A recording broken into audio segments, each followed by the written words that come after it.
نحمده ونصلي ونسلم على رسوله الكريم اما بعد اعوذ باللہ من الشیطان الرجیم بسم اللہ الرحمن الرحیم قال اللہ تعالی فی القرآن المجید والفرقان الحمید ويعلمه الكتاب والحکمہ قال النبی صلی اللہ علیہ وسلم انما بعثت معلما صدق اللہ العظیم۔ جن کے کردار سے آتی ہو صداقت کی مہک، ان کی تدریس سے پتھر بھی پگھل سکتے ہیں۔ میرے واجب الاحترام ماؤں، بہنوں، بیٹیوں، بھائیوں، دوستوں، بزرگوں، آپ حضرات کے سامنے میں نے قرآن پاک کی ایک آیت میں سے کچھ حصہ تلاوت کیا ہے۔ وَيُعَلِّمُهُ الْكِتَابَ وَالْحِکْمَةَ۔ قرآن کریم میں یہ تقریباً ہر نبی کے لیے یہ جملہ استعمال کیا گیا ہے، یعنی وہ نبی اپنی قوم کو علم و حکمت سکھاتے ہیں۔ امام الانبیاء، خاتم النبیین، سید المرسلین، رحمت للعالمین حضور اکرم صلی اللہ علیہ وسلم جب رسالت کے عظیم منصب پر فائز ہوئے تو آپ صلی اللہ علیہ وسلم کو معلم کا منصب عطا فرمایا گیا۔ حضور اکرم صلی اللہ علیہ وسلم نے فرمایا انما بعثت معلما، میں بطور معلم یعنی استاد مبعوث کیا گیا ہوں۔ ابن ماجہ کی یہ روایت ہے، سیدنا جابر بن عبداللہ سے روایت ہے کہ نبی کریم صلی اللہ علیہ وسلم نے فرمایا اللہ تعالیٰ نے مجھے مشکلات میں ڈالنے والا اور سختی کرنے والا بنا کر نہیں بھیجا، بلکہ معلم اور آسانی کرنے والا بنا کر بھیجا ہے۔ صحیح مسلم کی روایت ہے۔ حضرت ابو ہریرہ رضی اللہ تعالیٰ عنہ روایت کرتے ہیں کہ رسول اللہ صلی اللہ علیہ وسلم نے فرمایا میں تمہارے لیے باپ کی حیثیت رکھتا ہوں کہ تمہیں علم و حکمت سکھاتا ہوں۔ استاد کا درجہ باپ کے برابر ہے۔ نبی کریم صلی اللہ علیہ وسلم کا ارشاد ہے کہ تیرے 3 باپ ہیں، ایک وہ جو تیرے دنیا میں آنے کا باعث بنا یعنی والد، دوسرا وہ جس نے تجھے اپنی بیٹی عطا کی یعنی تیرا سسر، اور تیسرا وہ جس نے تجھے علم و آگاہی سے نوازا یعنی تیرا استاذ۔ امیر المؤمنین سیدنا عمر فاروق رضی اللہ تعالیٰ عنہ سے جب پوچھا گیا نا آپ اتنی عظیم الشان سلطنت کے خلیفہ ہیں، اس کے باوجود آپ کے دل میں کوئی حسرت باقی ہے؟ تو کیا فرمایا تھا؟ یہی فرمایا تھا کہ کاش میں ایک معلم ہوتا۔ معلم کے فضائل تو اتنے زیادہ ہیں کہ بیان کرنا مشکل ہے، لیکن میرا اصل ٹاپک جو ہے، اصل موضوع جو میرا ہے آج کا ہے وہ یہ ہے کہ آج کا استاد پریشان کیوں ہے؟ کیا ہمارے اندر کچھ اس طرح کی باتیں تو نہیں ہیں کہ جن کی وجہ سے ہم لوگ پریشان ہیں؟ سب کچھ ہونے کے باوجود بھی سکون نہیں ہے، برکت نہیں ہے۔ ہو سکتا ہے یہ ہم میں سے کسی نہ کسی کے اندر یہ چیزیں پائی جاتی ہوں، میں آپ سے شیئر کروں گا۔ نمبر 1، کبھی بھی بغیر مرض اور بغیر کسی وجہ کے رخصت نہیں لینی چاہیے۔ کیوں؟ اگر ہم لوگ اس طرح کریں گے تو پھر ہم لوگ 2 گناہوں کو جمع کرنے والے ہوں گے، ایک جھوٹ کو اور دوسرا حرام مال کھانا۔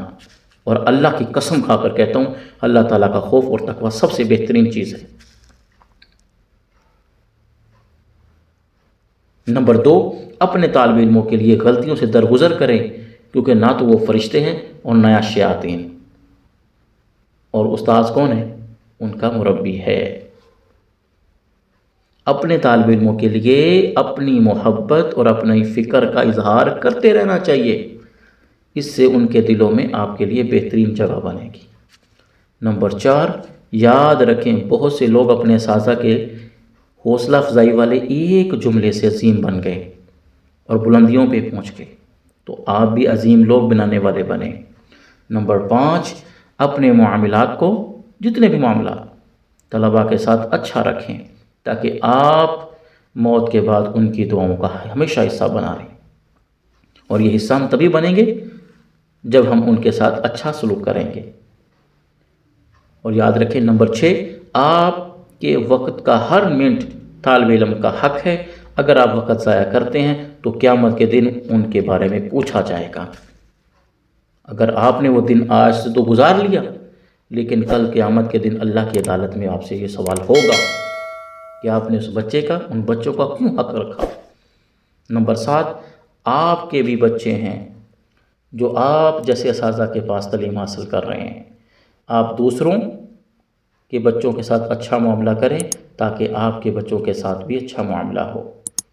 نمبر 8، اپنی نیت کو خالص رکھیں، خالص اجر کی امید اور اخلاص سے کام کریں تو آپ کا پورا دن نیکیوں میں پھر لکھا جائے گا۔ یاد رکھیں، آپ کتنے بھی بڑے علامہ، مفتی، حافظ، قاری، پیر کیوں نہ ہوں، اگر کسی کا حق ماریں گے تو یاد رکھیں ان بطش ربک لشدید،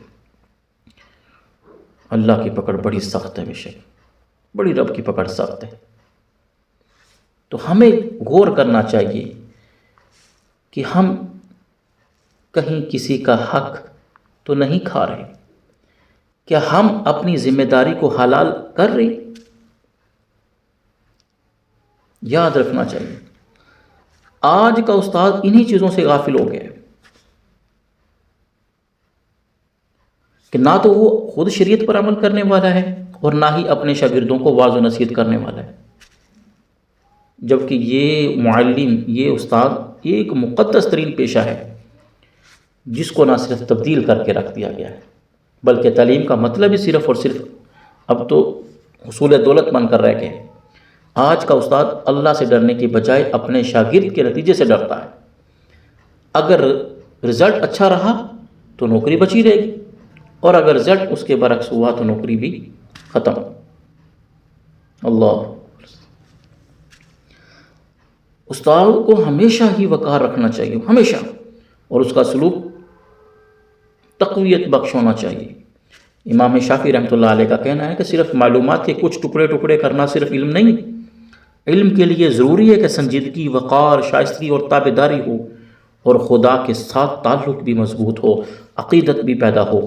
امام مالک رحمۃ اللہ علیہ نے ایک بار ہارون رشید کو مشورہ دیا تھا نا کہ جس نے علم حاصل کیا تو اس کے پاس اس علم کی خصوصیات بھی ہونی چاہیے۔ کیا خصوصیت؟ اس کا وقار ہونا چاہیے، سنجیدگی ہونی چاہیے، رواداری ہونی چاہیے۔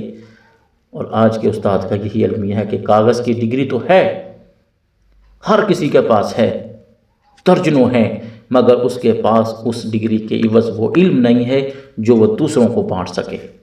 بانٹنا تو دور کی بات، معاوضے کے بورڈ لگ جاتے ہیں، مگر علم کی روشنی تو درکنار، ہر سو اندھیرا اور چاہیے تو گمراہی پھیلاؤ۔ یہ وسعت اختیار کرتا جا رہا ہے، اور ایسا وسعت اختیار کرتا جا رہا ہے۔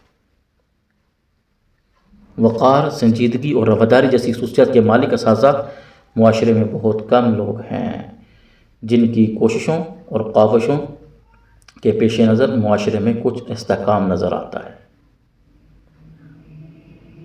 امام مالک رحمۃ اللہ علیہ نے ہارون کو اس لیے نصیحت کی کیونکہ نبی کریم صلی اللہ علیہ وسلم نے ارشاد فرمایا ہے، علم والے اللہ تعالیٰ کے رسولوں کے جانشین ہیں۔ تو میرے بھائیوں، دوستوں، ماؤں، بہنوں، بیٹیوں، ہمیں اپنے بارے میں سوچنا چاہیے کہ ہم کس جگہ پہ کھڑے ہیں، ہمارے اندر کون سی کمی ہے، کیا ہم اپنی سیلری کو حلال کر رہے ہیں، کہ ہمارے اوپر جو ذمہ داری دی گئی تھی ہم اس ذمہ داری کو پر پورا اتر رہے ہیں؟ اگر نہیں تو پھر ہمیں اپنے بارے میں سوچنا چاہیے، کیونکہ یہ پیشہ یہ نبیوں کا پیشہ ہے، اور اس کے ساتھ وفا کرنی چاہیے، بلکہ یہ ہم پر فرض ہے۔ اگر ہم پر یہ ذمہ داری سونپی گئی ہے تو ہمیں اس کا پورے اچھے طریقے سے خیال رکھنا چاہیے۔ اللہ تعالیٰ سے دعا ہے کہ اللہ تعالیٰ ہماری کمیوں کوتاہیوں کو معاف فرمائے اور آئندہ ہمیں صحیح معنوں میں اس پر عمل کرنے کی توفیق عطا فرمائے۔ وآخر دعوانا ان الحمد للہ رب العالمین۔